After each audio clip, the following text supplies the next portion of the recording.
Hi Sunnyside. I hope you're having a wonderful summer. We're about halfway through summer and I hope you have a lot of things lined up still, but also taking the time to read every single day.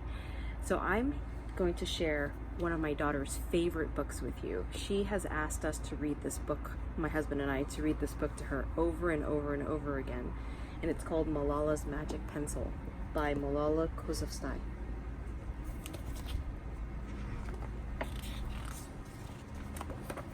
And at the end of the book, I am going to introduce you to my son, who I know you've been looking forward to meeting for a while now. He's asleep right next to me. So here's Malala's Magic Pencil. Do you believe in magic? When I was younger, I used to watch a TV show about a boy who had a magic pencil. If he was hungry, he drew a bowl of curry, and it appeared. If he and his friends were in danger, he drew a police officer. The boy was a little hero, always protecting people who needed help. How I wanted a magic pencil too.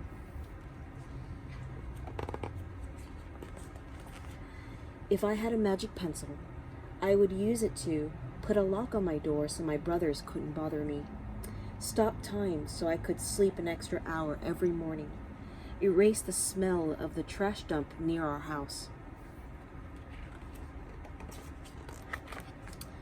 And I would use it to make other people happy. I would draw the most beautiful dresses in the world for my mother, the best buildings in the valley for my father, so he could open many schools where children would study for free. A proper ball so my brothers and I no longer had to play with an old sock stuffed with rubbish. Every night before I went to bed, I wished for a magic pencil of my own. And every morning I would wake up and check my cupboard, but the magic pencil was never there. One day, I was throwing away potato peels and eggshells at the dump. I was wrinkling my nose, swatting away flies, and making sure I didn't step on anything dirty in my nice shoes when I saw a girl about my age sorting trash into piles. Nearby, boys were fishing for metal scraps using magnets on strings.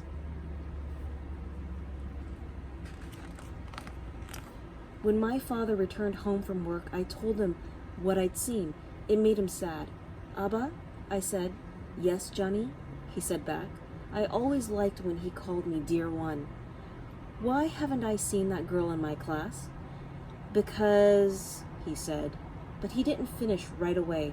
"Because, Johnny, in our country not everyone sends their daughters to school, and some children must work to support their family.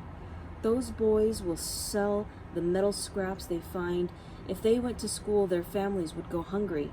School was my favorite place, but I had never considered myself lucky to be able to go." My father had always said, "Malala will live free as a bird." Now I wondered how free I'd truly be. That night I thought about families who didn't have enough food and the girl who couldn't go to school, and even about how I was older.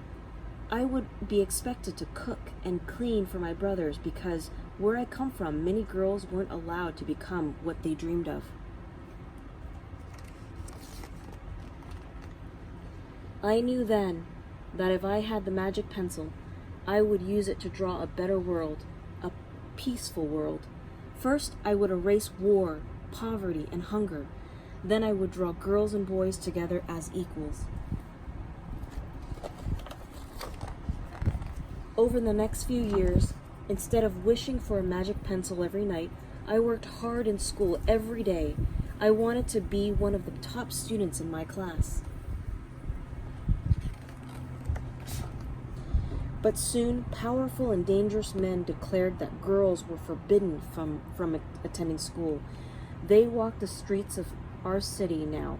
They carried weapons. One by one, girls stopped coming to school. "Abba, where are all the students?" "They don't feel safe here anymore, Johnny." How could a few men stop all the girls in our valley from going to school? If more people knew what was happening to us, I thought, they might help. Wishing wasn't enough. Someone needed to speak out. Why not me? I wrote about what it felt like to be scared to walk to school and how one of my friends had moved away because of the threat they faced in our city. I wrote about how much I loved school and how proud I was of my uniform. Once I started writing, I didn't stop. I wrote speeches and traveled around my country sharing my story. I even talked to a reporter from a famous international newspaper. People actually wanted to learn about my life. I spoke for all the girls in my valley who couldn't speak for themselves.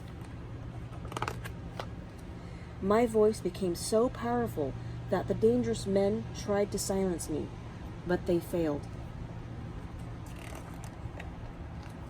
And now my voice is louder than ever, louder because people have joined me, and together we make a chorus, standing up for what we believe. We raise our voices for those in need, help people in danger, even if they are an ocean away. Think of the world as a family. Do you still believe in magic? I do. I wrote alone in my room, but people all over the world were reading my story. Millions now know and help me spread my message of hope. I had at last found the magic I was looking for, in my words and in my work. I am Malala. I've always wished I could make the world a more peaceful place, and every day I work to make my wish come true. One child, one teacher, one book, and one pen can change the world. And that's it. So, I read this book because I hope that all of you are a part of making the world better for each other and for the young ones coming up. So this is my son, Kai. He's asleep right now.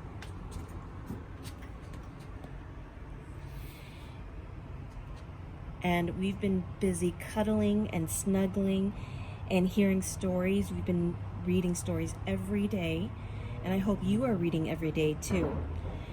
I know that you start coming back to school in September. I will come back in October, and I will see you then. I love you, I miss you, and I will see you soon.